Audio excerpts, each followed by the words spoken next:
Well, the body practice started a couple years ago in a hotel, and I was going to go pick up my wife, and before I'd done that, I really wanted to work out. You know, really, I wanted to go work out, and I didn't have any, there was no fitness room, there was no equipment, and so I really started scratching my head thinking, well, why do I need any equipment? I mean, I have all this already in me, and I was just lazy to not really put it together at that time.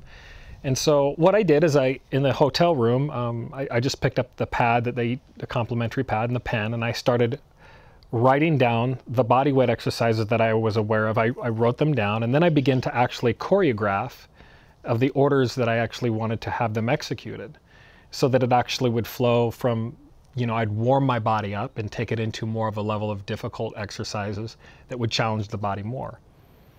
The other thing I decided that I wanted to do was I didn't want to count reps. I wanted to go by time.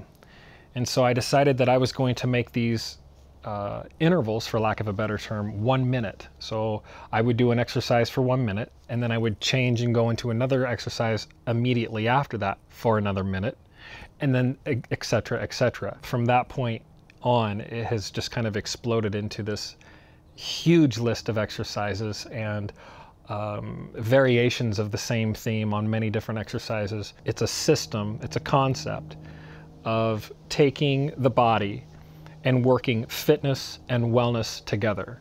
It is a psychological approach of accepting your body and accepting your intentions going into a practice of mindfulness and well-being. Fitness is automatic. Doing the body practice exercises just for the fitness it's instant. You have no choice except to get fit. But the second component of body practice is a yoga practice.